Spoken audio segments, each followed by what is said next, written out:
Es sociólogo especializado en educación. En 2015 renunció a la subsecretaría del MEC porque no estaban dadas las condiciones políticas para cambiar el ADN de la educación. Ahora es director ejecutivo de la organización EDUI 21 que busca generar un cambio educativo en Uruguay. Hoy, en entrevista, recibimos a Fernando Filgueira.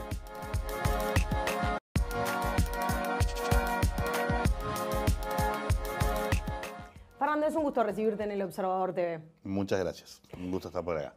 Fernando, para aquellos que no están muy empapados con tu trayectoria profesional, por allí pueden saber que, bueno, sos un sociólogo.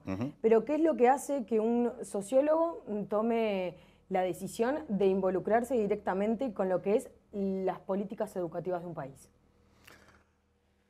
Bueno, una parte tiene que ver con dentro de esa opción disciplinaria los temas que me preocuparon y ocuparon.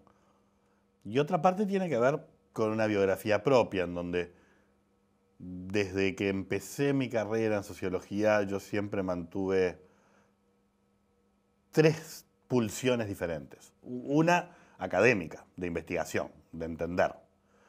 Otra de política pública, de incidir en la política pública, de trabajar, asesorar en los procesos de política pública.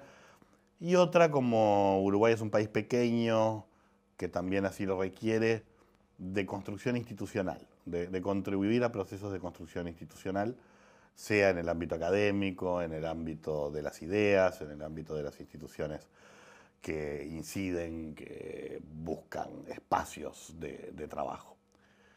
Y bueno, una cosa me fue llevando a la otra. Yo me dediqué tempranamente al tema de estratificación social, de pobreza, de desigualdad. Y cuando hablamos de esos temas, una de las políticas fundamentales en un país es la educación.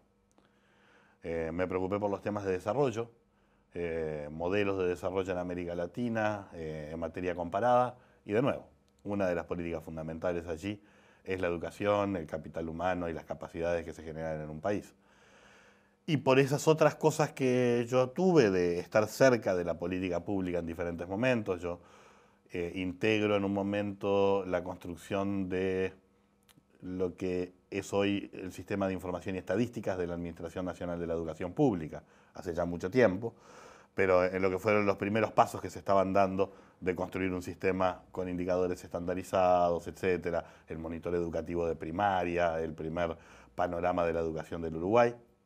Luego, en el primer gobierno del Frente Amplio, integro la Oficina de Planeamiento y Presupuesto, con lo que fue la creación del área de gestión y evaluación, pensando transversalmente en el Estado y en los grandes desafíos que el país tenía para adelante. Y bueno, finalmente en este último periodo que acepto integrar, durante un periodo corto finalmente fue, como subsecretario, parte del equipo político del gobierno en los ministerios. Entonces, ¿qué fue lo que te llevó a aceptar la subsecretaría de Educación? Creer, y lo creo aún, que existía un espacio importante de cambio en un área en la que estamos en el debe. Decís existía, hablas en pasado, ¿por qué? A ver, por eso dije, existía y creo que existe todavía. Existía en el sentido de que para mí el margen de acción que teníamos iba a ser bastante superior a lo que finalmente yo sentí que pudimos, que yo al menos pude hacer. Y esa es la razón de mi renuncia. La razón de mi renuncia es que se da una combinación compleja que desde la honestidad intelectual a mí me resultaba difícil. Ser por un lado una cara muy visible del planteo del cambio educativo que habíamos hecho en campaña y que luego durante un año de alguna manera insistimos en que se iba a realizar, y sentir que los caminos para poder avanzar en forma sustantiva hacia ese destino se iban cerrando. Sí. Mirando hoy, yo digo, bueno, sí, efectivamente, yo creo que el cambio estructural que al menos yo pretendía que pudiéramos impulsar en este periodo se fue cerrando. Pero también, y observando los esfuerzos que realizan muchos colegas desde dentro del sistema educativo, no es que todo el espacio desapareció, y hay gente que viene intentando, desde los consejos desconcentrados, desde la acción de los técnicos, desarrollar actividades, acciones que van en la dirección que yo en algún momento imaginé aunque posiblemente no con el ritmo ni con la consistencia que yo quisiera. Ahora, Fernando, ¿por qué esos caminos se fueron cerrando? Porque, a ver, remontémonos al momento de tu asunción, ¿no? Como subsecretario, y se hablaba de ti como una persona que asesoraba a Vázquez de primera mano, por ende que contaba con el visto bueno del presidente de la República, ocupando el cargo número 2 en un ministerio además que está en su titularidad, digamos, una persona que es del propio también riñón del presidente Vázquez. Entonces, el apoyo desde el punto de vista de la presidencia parecía estar. ¿Qué fue cerrando esos caminos? A ver, yo creo que lo que estaba era una percepción por parte del presidente y de su entorno inmediato de que era necesario abordar el tema de la educación desde una perspectiva integrada, sistémica. Lo que no estaba tan claro, y eso en todo caso es responsabilidad de uno y de otros, era cuáles eran todos los pasos que había que dar para ello. Y todas las resistencias que ello iba a implicar. Una cosa es decir, cambiemos hacia este modelo con estas características, etcétera, y otra cosa es, bueno, pero si yo estoy en el punto A para llegar al punto B, ¿qué tengo que hacer? Tengo que definir un nuevo estatuto docente para redefinir la carrera docente. Tengo que redefinir mi orientación presupuestal, en donde el aumento de la masa salarial tal vez tenga que ser incluso mayor que el que finalmente di, pero orientado a otras funciones y a otros roles, y pensando en que tengo que generar cargos radicados dentro de los centros, y eso implica un proceso de negociación complejo con los sindicatos, con los docentes, implica también un grado de consenso dentro de la fuerza política que tal vez no exista, cuando digo que tengo que ir a un marco curricular orientado por competencias y no por contenidos, y que tengo que dar flexibilidad y autonomía a los centros y un rol en las direcciones mucho mayor, en la posibilidad, por ejemplo, de contratar y de despedir personal. Entonces, el tiempo de maduración que hubo en ese tiempo que trabajamos sobre la mirada que queríamos de la educación y que se lo transmitimos al presidente, etcétera, no implica que hubiera total claridad, en parte porque no estaba maduro todavía, los pasos y el conjunto de elementos que debían enfrentarse para poder dar esa transformación. Eso se fue dando en el proceso de asunción y luego. Y allí empezaron a aparecer las resistencias. Y en resistencias a veces sindicales, a veces de las burocracias, a veces de parte de los equipos que integraban las autoridades educativas, a veces del propio partido político, de la propia fuerza política. Pero lo que digo es, quedó muy claro que cambiar la educación requiere poner una propuesta integrada sobre la mesa que se negocie desde el inicio en sus diversos componentes, o que se discuta desde el inicio en sus diversos componentes, que era una idea que un grupo pequeño tenía, pero que no se había trasladado todavía al espectro político en un sentido más amplio, digamos, más profundo. Yo diría que la voluntad de la fuerza política del cambio educativo era de una profundidad insuficiente para luego enfrentar el conjunto de desafíos y resistencias que un proceso de este tipo siempre implica. Esas resistencias y esas dificultades para cambiar el llamado ADN de la educación, como se le dio, sí. se lo dio a conocer, de alguna forma se simplificó a nivel de la opinión pública a través de una oposición o de una situación conflictiva personalizada entre tu figura y la de Wilson Neto como presidente del CODICEN. Esto, hoy mirándolo a la distancia, ¿crees que fue así? ¿Que hubo, digamos, un enfrentamiento directo entre tu forma de pensar y la forma de pensar de Neto y de llevar adelante el CODICEN? Hubo diferencias, sí, hubo diferencias, pero creo que son simplificaciones que surgen más bien entendibles en la lógica de cuando se transmite en el periodismo, digamos, bueno, ¿dónde está el conflicto? Tiende a personalizarse. Yo creo que no es un enfrentamiento personal entre yo y Wilson lo que marca mi alejamiento. Había diferencias, sobre todo en cómo justamente plantarnos frente a estas resistencias. colocando una propuesta integrada sobre la mesa o más bien administrando equilibrios complejos, ¿sí? Y operando más sobre los márgenes. Pero creo que los problemas de fondo que llevan a que yo me aleje tienen que ver con un sistema que ha sido extremadamente complejo de cambiar, que no hemos logrado transformar en mucho tiempo, y que tiene lógicas, culturas institucionales, formas de gobernarse a sí mismo, que hacen extremadamente compleja la transformación. Hay quienes te pueden decir también, Fernando, a mí me interesaría involucrarme con la educación de mis hijos. El foco parece estar en secundaria, ¿no? Primaria parece ir relativamente bien, navegando, digamos, aguas tranquilas. Es sistémico, no, el cambio tiene que ser sistémico. Sistémico. Lo que pasa es que, efectivamente, el problema explota en media y hay algunas características de media, de la educación media, secundaria y técnica, que agravan una serie de problemas. Bien, pero no. ¿y cómo le explicas a los padres que tienen hijos en la educación media pública o que van a ingresar al liceo, cuáles son los problemas que hoy enfrentan sus hijos con este sistema actual como está funcionando hoy en día? Bueno, ¿y por qué es necesario cambiarlo? Claro. Bueno, pensemos, el primer problema es un problema relativo a los tiempos en que los chiquilines están expuestos al trabajo y al disfrute del aprendizaje. Uruguay se caracteriza por ser un país con pocas horas asignadas en la educación secundaria. Casi todos los modelos hoy en los países tienen una extensión que llega a las 6 o 7 horas, algunos son de tiempo extendido, y además el tiempo anual lectivo también es poco.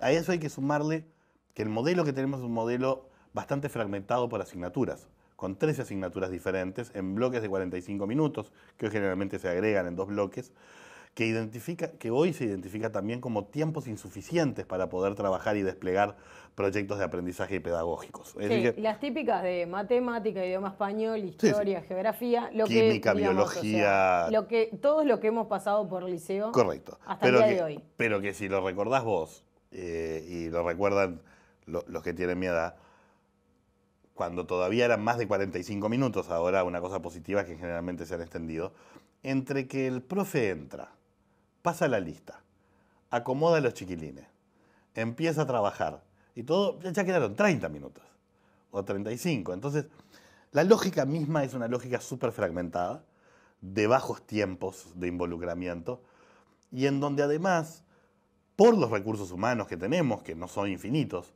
y que tienen que distribuirse en 13 materias diferentes, la sobrecarga de aula, de horas aula, muchas veces en diferentes centros, hace con que también la estructura y asiduidad de la asistencia sea baja, con lo cual se pierden muchos días. Hoy perdemos muchas horas de las que deberíamos dictar. Me estoy refiriendo a esto como una cosa muy básica, si se quiere, es decir, muy de cuánto tiempo estamos sentados o interactuando con el docente o con otros compañeros en procesos de aprendizaje. Lo que los gringos le llaman tiempo efectivamente involucrado en proceso. ¿Sí? Tenemos poco de eso, tenemos que tener más. La forma en que fragmentamos y distribuimos los tiempos no es la mejor y podemos cambiarlo. Lo segundo que tenemos como problema es que la forma en que elegimos horas en la educación secundaria, a través del sistema de elección anual de horas, constituye un enorme problema para la eficiencia y para la igualdad del sistema. Sí, un problema que este año nuevamente estuvo sobre la mesa y no hace mucho, porque una vez más, desde el Consejo de Educación Secundaria no se llegó a un acuerdo con los sindicatos. Correcto. Y con el sindicato de profesores de educación secundaria, y la selección de horas, las elecciones se hacen por un año. Sí. Eso lleva a que los docentes sean profesores taxi y vayan picando año a año. En realidad, por ejemplo, en el liceo, pongamos el IABA, el equipo docente es muy estable.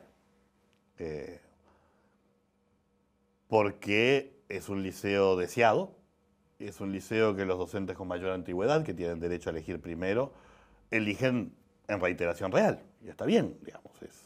Es un espacio de bachillerato desafiante, de sectores sociales medios altos.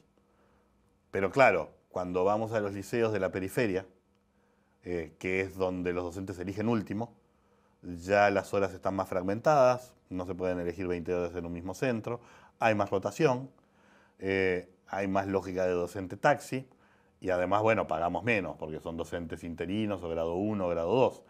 Los docentes pueden tener no solo enormes capacidades, tal vez superiores a las de los docentes del IABA, sino tal vez también mayor entusiasmo porque son más jóvenes. Pero les pagamos menos, los hacemos rotar más, les fragmentamos más las horas. Entonces, es un problema de eficiencia y es un problema de igualdad, es un problema de equidad. Ahora, hasta acá, si querés, te conté temas de gestión y estructura de funcionamiento. Pero lo tercero que para nosotros los padres tiene que ser importante es qué están aprendiendo y para qué. Que tal vez esto es lo fundamental, es decir, el para qué de la educación. El siglo XXI viene con cambios acelerados en materia de cómo ejercemos nuestra ciudadanía, nuestras relaciones interpersonales, con enormes oportunidades en el sentido de las modalidades colaborativas que se generan por la tecnología, pero también con enormes riesgos que vienen asociados a estas nuevas tecnologías y a las formas que se puede hacer, y con una drástica transformación del mundo laboral, del mundo del trabajo y del mundo del conocimiento. Entonces, para ese mundo estamos preparando con esa frase que se insiste muchas veces en donde tenemos estudiantes del siglo XXI, docentes del siglo XX y programas del siglo XIX. Entonces, estamos enseñando contenidos relativamente quietos, autorreferidos a las asignaturas y no un conjunto de competencias y capacidades para el siglo XXI. Que no quiere decir que no sigamos teniendo asignaturas. El tema es el para qué de la asignatura. Cuando vos ibas al liceo, química era importante, ¿por qué? Porque aprendías la tabla de elementos. O era importante porque en realidad aprendías la importancia de clasificar elementos en la ciencia. Son dos cosas bien diferentes. ¿Sí? Lo segundo hace un conocimiento clave para el siglo XXI. Lo primero en sí mismo es necesario, porque esos contenidos hay que ir incorporándolos, pero no es lo que deberíamos estar evaluando, sino ni sobre lo que deberíamos estar insistiendo. Cuando agarramos a un chiquilín en el ciclo básico, mucho más que las asignaturas per se, el rol de las asignaturas es enamorar al chiquilín de la cultura, del conocimiento, de la curiosidad, de la búsqueda, y darle herramientas lógicas, analíticas para plantearse problemas. Entonces, este tercer grupo de problemas, si se quiere, en la educación media, hace con que estamos insistiendo en un tipo de exigencia que tiene baja utilidad para el futuro del chiquilín y que además genera en ellos mismos la sensación de impertinencia. Lo que estoy aprendiendo no es pertinente, no me interesa, no me sirve. ¿Sí? Por supuesto que esto no quiere decir que tengamos que hacer solo lo que los chiquilines quieren. Es decir, lo que pasa es que en este caso se asocia un cambio necesario en la orientación curricular y pedagógica, trabajar mucho más por lógica de talleres, por lógica de proyectos, etcétera, con lo que también despierta el interés y el involucramiento de los chiquilines. Ahora, esto último que tú planteás es el llamado marco, el cambio del marco curricular, que es lo que se ha estimulado desde el último tiempo, desde EduUI 21, esta iniciativa ciudadana que pretende formular propuestas para el cambio de la educación. ¿Esto último es el cambio de marco curricular? Es eso y es más que eso, pero sí, a ver, vos pasás de un modelo en donde tenés una grilla de contenidos organizados por asignaturas a un documento general que ordena lo siguiente, que dice, estas son las competencias y capacidades que yo quiero que los chiquilines vayan desarrollando entre los 4 y los 18 años. Que tienen que ver con saber cuidarse a sí mismos, saber cuidar su cuerpo, tienen que ver con saber hacer una lectura crítica de lo que sucede en la prensa, de lo que sucede en el debate público, tiene que ver con saber identificar un problema, seleccionar la información necesaria, saber ordenarla de una cierta manera y plantearse en forma creativa soluciones. Todo eso implica, obviamente, aprender a leer y a escribir, aprender matemática, aprender coding, etcétera. Implica todas estas cosas, pero para estas competencias más generales, ¿verdad? Entonces, lo primero que hace es ese cambio, pero después eso implica replantearse el conjunto, entonces, de esa grilla de contenidos, que se vuelve mucho más flexible y menos prescriptiva. Es decir, ya no es tan indispensable que se dé todo el programa con todas las bolillas, ¿sí? Lo importante es que el docente, que es quien sabe lo que está sucediendo en el aula, con esas orientaciones generales de capacidades que tiene que lograr transmitirle al chiquilín a lo largo de las diferentes etapas, usa contenidos que están disponibles en la grilla, ahora sí, curricular de los programas, ¿verdad? Pero lo usa con mucho mayor flexibilidad y lo hace en forma mucho más interdisciplinaria. Y cuando evalúa mucho menos la asignatura autorreferida y más bien si lo que sucedió en el proceso de aprendizaje de esa asignatura le permite a la persona demostrar capacidades para resolver problemas, para cuidarse a sí mismo, para hacer un proyecto colaborativo, etc. Entonces, lo que cambia no es el marco curricular.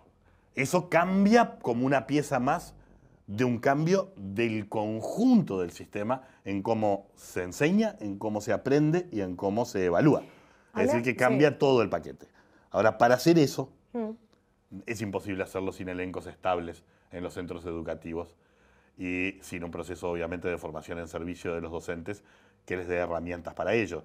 Y eso implica ir a modelos de cargos radicados en los centros, en donde, de nuevo, el docente deja de ser un docente de asignatura, da asignaturas, pero es un docente del centro, en un proyecto pedagógico del centro, que adecúa los contenidos a ese proyecto pedagógico dentro del marco curricular definido.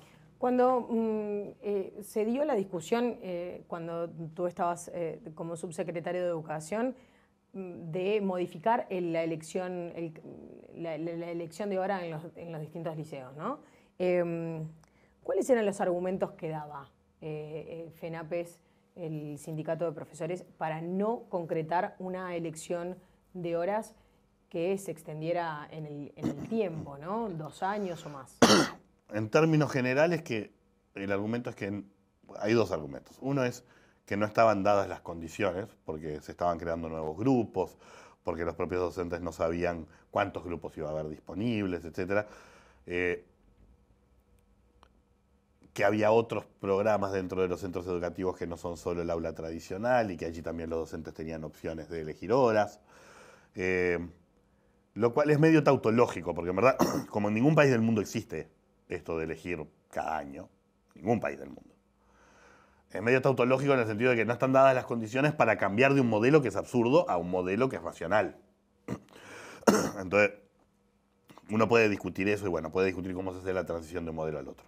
Y otro principio más general que yo escuché en diferentes momentos es que el docente, si no tiene buena relación con el director o con la directora o no se encuentra, tiene que tener derecho a poder decir yo no quiero trabajar más aquí, quiero moverme y tengo ese derecho.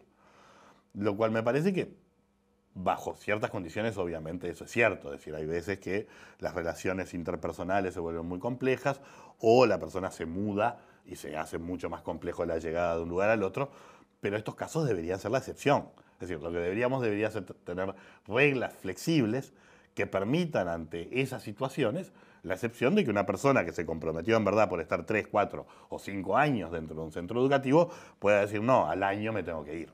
Entonces, cuando es la excepción es razonable. Es más, muchos de ellos insisten y dicen el 70% en verdad no rota, así que no es que haya un problema. Bueno, entonces la norma no debería ser la norma de elegir cada año, debería ser la de elegir por un periodo más prolongado de tiempo. El problema, como yo te decía, es, si bien es verdad que hay un porcentaje poco menor que ese que no rota, el porcentaje que rota lo hace generalmente, y que rota mucho, lo hace generalmente en centros educativos de menor nivel socioeconómico, es decir, centros educativos en donde la población que asiste es más vulnerable, tiene menos recursos, etc. Entonces, con eso ayudamos a explicar también y entendemos mejor por qué tenemos los niveles de deserción y abandono, de expulsión del sistema educativo en los sectores de menores recursos. Ahora, en muchas acciones por parte del gobierno se baja línea y se dice, bueno, ok, a partir de aquí las cosas van a funcionar de determinada forma, digamos. Uno puede tener margen para la negociación, ¿no? Y lo cual es lógico porque está muy bien el poder escuchar y que cada uno plantee sus diferentes posiciones. Ahora, ¿Qué es lo que pasa que en materia educativa no hay nadie que diga, ok, hasta acá llegamos, como no podemos laudar, bajamos la línea? Una parte son bloqueos y la economía política de la propia fuerza política, es decir, el movimiento sindical, por suerte es un movimiento sindical vigoroso en el Uruguay, importante, y es parte histórica de la forja de la izquierda uruguaya. Está muy bien, pero no fueron elegidos por los ciudadanos en No, su no, por conjunto supuesto. para gobernar. No, pero la economía política concreta que se genera es una economía política en donde cuando gobierna un partido de la izquierda, el vínculo y la histórica relación con el movimiento sindical no desaparece de un día para el otro. Entonces, eso hace una economía política compleja que también podría favorecer justamente por ese vínculo un proceso negociado de transformación. Allí viene el segundo problema, y es que yo muchas veces creo que legítimamente docentes y también sindicatos o ATDs, en otros casos, las asambleas técnico-docentes que se vinculan más a lo técnico, ven esta propuesta, por ejemplo, de las horas docentes como una propuesta desvinculada de un proyecto más amplio de transformación. ¿Sí? Entonces me dicen, bueno, me piden a mí que yo renuncie a mi posibilidad de elegir cada año y a la posibilidad de decir no me gusta este centro, me voy a cambiar, por ejemplo. O veo más horas en aquel otro y quiero consolidar horas en el otro. Pero ¿qué me están ofreciendo a cambio? ¿Qué mejora en mi carrera docente, en la satisfacción con la que yo voy a trabajar, en los tiempos, en los salarios, en la estructura del cargo voy a tener yo? Entonces, por eso insisto en que creo que la propuesta integrada de cambio para poner sobre la mesa es muy importante. Creo que sería diferente plantearle a docentes y decirles, mire, yo se lo voy a hacer voluntario, usted no tiene, no lo voy a imponer. Yo voy a crear, está el estatuto docente hoy que existe, que es este, pero yo voy a proponer un segundo estatuto docente al que usted voluntariamente se puede volcar, ¿sí? Que implica un 30% más de salario desde el inicio y que implica que usted se le pagan 40 horas para trabajar en un centro educativo. Ahora usted elige por 4 años por lo menos. Es muy diferente esa propuesta que decir simplemente vamos a cambiar las horas, ¿sí? Yo igual creo que hay que cambiar y que hay que avanzar en lo que podamos, aunque sean piezas no integradas. Pero creo que cuando intentamos avanzar en piezas no integradas, la resistencia al cambio es mucho mayor. Hay quienes piensan, como por ejemplo, un tiempo atrás tuvimos aquí en el Observador TV a Juan Grompone, que señaló que en materia educativa en los últimos años no se había hecho nada y que el plan Ceibal incluso aportaba poco en materia educativa, ¿no? Pese a la entrega de computadoras a cada niño en edad escolar. ¿Compartís esa visión? No. ¿O cómo, por el contrario, podés decir, sí, se hicieron cosas en estos últimos años en materia educativa? Creo que tal vez cuando Juan lo estaba planteando, yo creo que se han hecho muchas cosas, y las voy a nombrar ahora porque son concretas. Se ha logrado poco. Son dos. Tal vez es una afirmación que Juan Grompone esté de acuerdo. Es decir, no es que no se hayan hecho cosas, es que hemos logrado poco. Y nos tenemos que preguntar por qué. ¿Por qué hemos logrado poco cuando hemos hecho bastante? Para empezar, hemos duplicado el gasto, en términos reales. Hemos duplicado el gasto educativo. Este es un esfuerzo fiscal importante. Hay que hacer más, pero hemos duplicado el gasto. Para seguir, tenemos el plan Ceibal, que no es menor. No hay muchos países que puedan decir que tienen plena inclusión digital de todos sus niños y que además ya han dado un paso más allá de lo que es el hardware, de dar la máquina, sino que hoy tenemos una plataforma adaptativa de matemática que se puede utilizar, hoy tenemos el inglés a distancia, hoy tenemos la red de aprendizajes profundos, diferentes cosas que el plan Ceibal ha desarrollado, la creación de los laboratorios tecnológicos como innovación dentro de la educación media. Y hemos hecho también mucho en torno a diferentes programas de tránsito educativo entre primaria y media. Hemos incrementado la dotación de recursos humanos dentro de los centros educativos. Es decir, que no se puede decir de manera alguna que no hemos hecho nada. Lo que sí se puede decir es que hemos logrado poco cuando miramos qué está pasando con las tasas de egreso de la educación media o qué ha pasado en los últimos 15 años en términos de aprendizaje cuando miramos las pruebas TERCE o las pruebas PISA. Y entonces la pregunta que nos tenemos que hacer es que tal vez estamos equivocando nuestros esfuerzos con programas pequeños o con transformaciones solo de recursos pero no del modo de hacer, o como en el plan Ceibal, con innovaciones muy importantes en el modo de hacer, pero que entran por el margen del sistema y no por el corazón del sistema. No entran en el proceso de la gran transformación curricular y pedagógica que estamos planteando, sino que, por ejemplo, con la materia de informática se conversa, se discute y se va a un modelo de laboratorios tecnológicos en vez de la vieja informática en donde enseñábamos Excel y Word y cosas de ese tipo. Entonces, hemos hecho esfuerzos, se han logrado algunas cosas, pero mucho menos de lo que uno esperaría dado el esfuerzo que realizamos. La educación, hablábamos de EDUI 21, esta iniciativa ciudadana, que bueno, hablábamos del marco curricular, de la cuestión vinculada con los docentes y la forma de trabajo de los docentes.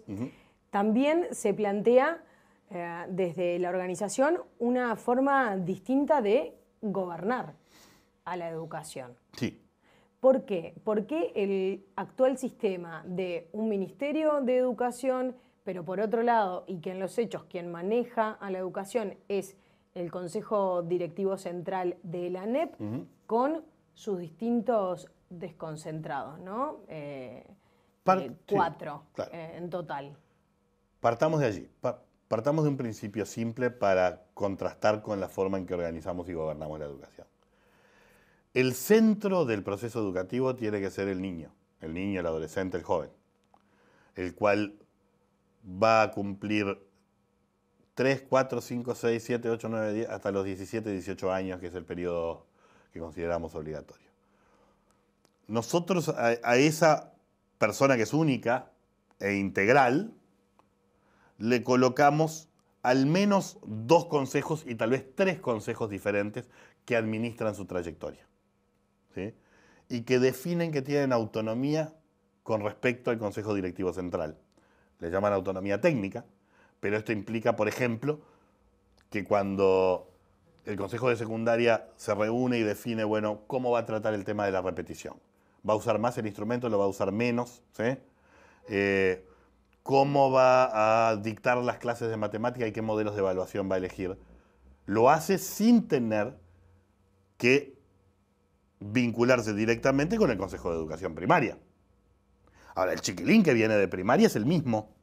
Por eso tenemos un nivel de repetición en sexto de escuela que es de 3-4% y en secundaria que es de 30%.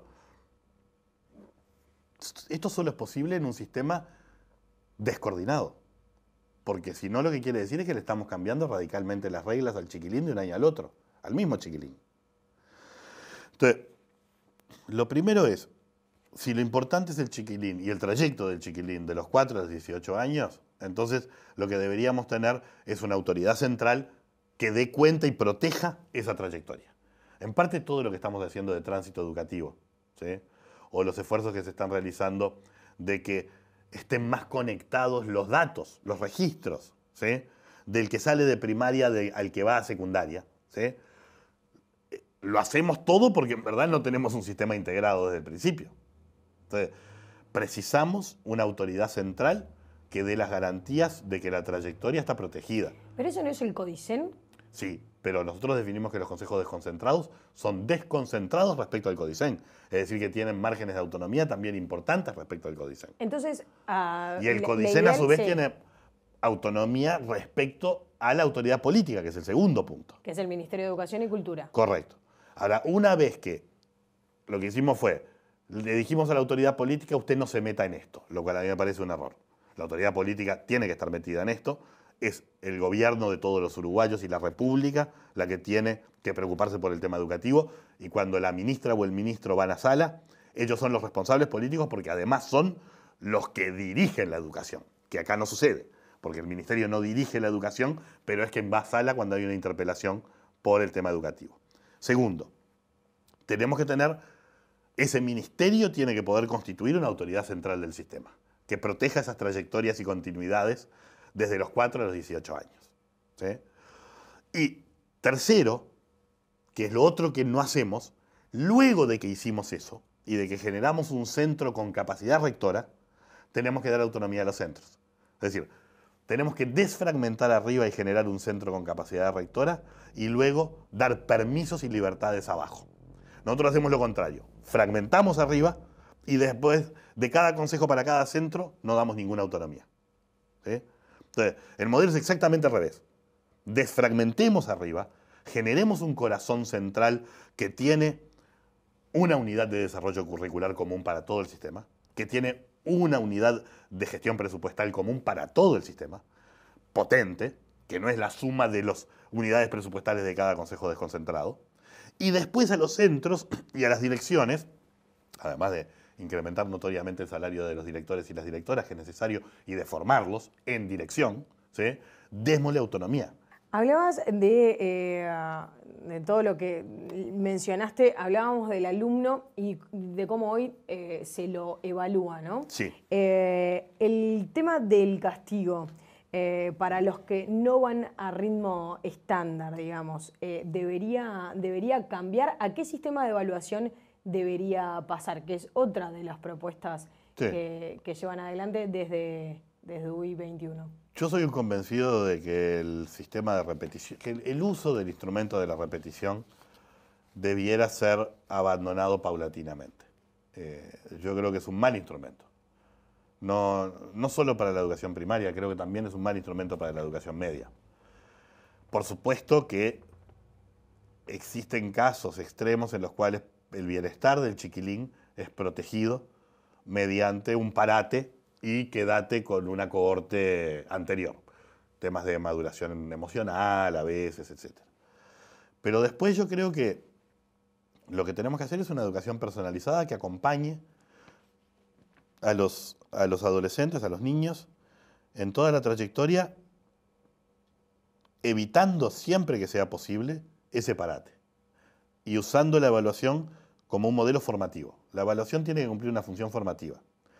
Es un instrumento que no es punitivo y cuya función fundamental es tomar conciencia de las fortalezas y debilidades del proceso de aprendizaje del chiquilín. Por lo tanto, es un elemento formativo para el docente y para el estudiante. Después sí creo que tenemos que tener sistemas de evaluación estandarizados, censales y también muestrales a nivel nacional para saber cómo está yendo el sistema, pero eso no es para decidir qué hacer con el chiquilín o tampoco para decidir cómo evaluar al docente, es para evaluarnos como sistema. Estamos logrando que los aprendizajes se generen, etc. Ahora, en el proceso aula me parece que hay 2 o 3 elementos importantes. Uno, el estudiante tiene que tener más claras las reglas de juego de qué es lo que se le está pidiendo, ¿sí? Y por eso el marco curricular, de nuevo, con las progresiones claras, las competencias claras, que se trasladan luego a criterios de evaluación docente, ¿sí? Tienen que estar allí sobre la mesa tanto para el estudiante como para el docente. Segundo, la evaluación tiene que realizarse sobre todo como parte del proceso formativo y no al final para evaluar si el individuo pasa o no pasa. Por lo tanto, los tiempos evaluatorios tienen que adelantarse para luego poder trabajar. Tercero, la modalidad de evaluación clásica que nosotros usamos del escrito debiera dar lugar a otras modalidades de evaluación, en lógicas de talleres, de trabajos grupales, de diarios que llevan los chiquilines, de producciones que realizan, etcétera, y en donde aparece entonces mucho más de esto que de aquel escrito tradicional. Cosas que se están haciendo en el sistema y que muchos docentes lo están haciendo, pero no tenemos el sistema montado para que incentive ese tipo de cosas. ¿Verdad? Está claro. En estos 2 años y poco que quedan de gobierno, Fernando, ¿qué se puede hacer dadas las condiciones actuales del sistema educativo? Yo creo que se pueden hacer bastantes cosas y algunas se están haciendo, y eso es positivo. Creo que tendríamos que insistir con un modelo mucho más ordenado y racional de asignación de horas a los centros educativos y de los docentes. Se está haciendo, y es importante, un conjunto de innovaciones en donde hay una combinación del impulso de Ceibal con los consejos desconcentrados, en particular lo que se llama la red de aprendizajes profundos. La red de aprendizajes profundos viene trabajando en las escuelas y en algunos liceos. Y si bien la excusa está muy vinculado a la incorporación de tecnología en los procesos de pedagogía y de aprendizaje, lo que es sobre todo es una metodología de rúbricas, es decir, de modos de hacer, de modos de validar el trabajo colectivo de los docentes en el centro y un conjunto de permisos para innovar. Es decir, esta doble idea simple, es decir, démosle estabilidad a nuestros docentes, démosles recursos y démosles permisos.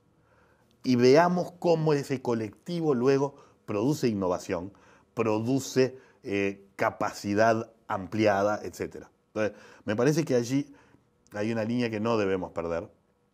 Tercero, el INED, el Instituto Nacional de Evaluación Educativa, está avanzando en la construcción de lo que va a ser un sistema nacional de evaluación estandarizado, que implica evaluar en los terceros años de escuela, los sextos años de escuela, los terceros años de liceo.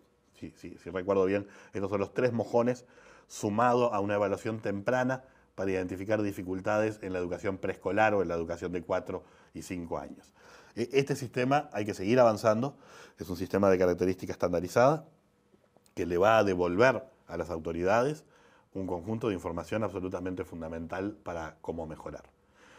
Deberíamos, en la última rendición de cuentas que tenemos, intentar apostar a un shock de recursos para la educación media, secundaria y técnica en las zonas de alta vulnerabilidad, intentando apostar a un modelo de cargos radicados, con otra modalidad de asignación del docente, cargos radicados en el centro y fortalecimiento del equipo de dirección, para trabajar fuertemente en estas zonas, que es donde perdemos a la mayor parte de los chiquilines.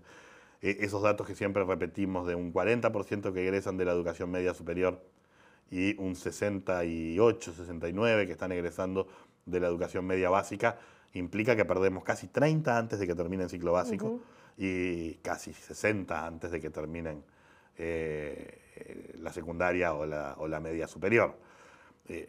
Muchos de esos los perdemos en estas zonas, los perdemos en las zonas de alta vulnerabilidad y los perdemos en parte porque hemos montado y gestionado un sistema que no es sistema, primero, y que no dota ni de estabilidad ni de condiciones para el desempeño de la profesión a los docentes.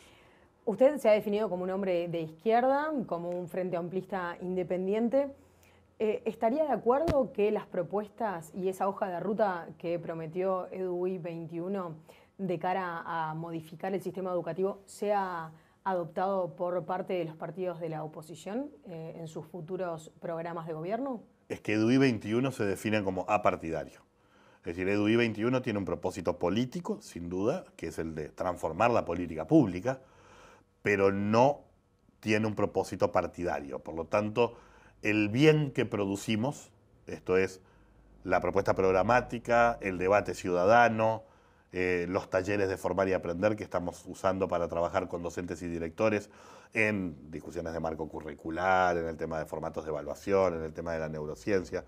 Todo esto que estamos haciendo es un bien público, no es un bien para que se lo apropie ningún partido en particular. Por supuesto, en mi corazón, que pertenece a una cierta composición y organización política, quiere que esa fuerza política lo adopte fundamentalmente como su gran norte para la transformación que todavía debemos darnos. Pero también me hace feliz si otros partidos y otros sectores políticos se sienten interpelados y se apropian de este programa y de esta propuesta como parte de su plataforma. ¿Volvería a aceptar un cargo de gobierno?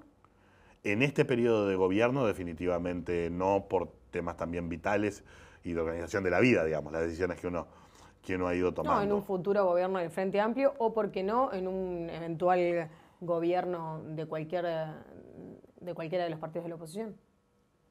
Creo que no. Uno en estos casos, cuando mira para el futuro tan largo, no puede dar decisiones tajantes y además, bueno, yo no vengo de la política, no me siento en mi vida en un proceso de carrera ni política ni de gobierno. Entonces, por eso te digo, creo que no. Pero uno no sabe qué va a suceder dentro de 3, 4 años y si esta propuesta efectivamente es incorporada en un gran acuerdo multipartidario, que a la pregunta que vos me hacías, eso sería para mí el mejor destino de la propuesta. Un gran acuerdo multipartidario para generar una política de Estado de 10 años. Bueno, allí eventualmente uno puede decidir tener alguna parte en el asunto. Definitivamente no sería una parte de cargo de responsabilidad política en el liderazgo de este proceso. Me parece que hay otras personas del sistema educativo y de fuera del sistema educativo, pero que se han dedicado al tema educativo durante mucho tiempo, que son las personas adecuadas para eso. Pero no quiere decir que uno no podría tener una parte tal vez más vinculada a los sistemas de evaluación, a los sistemas de información, que es donde yo técnicamente me siento más confortable. Fernando, muchísimas gracias. No, por favor, gracias a ti. Muchísimas gracias a todos ustedes y saben que esta entrevista queda disponible en nuestras plataformas, elobservador.com.uy y otv.com.uy. Será hasta la próxima.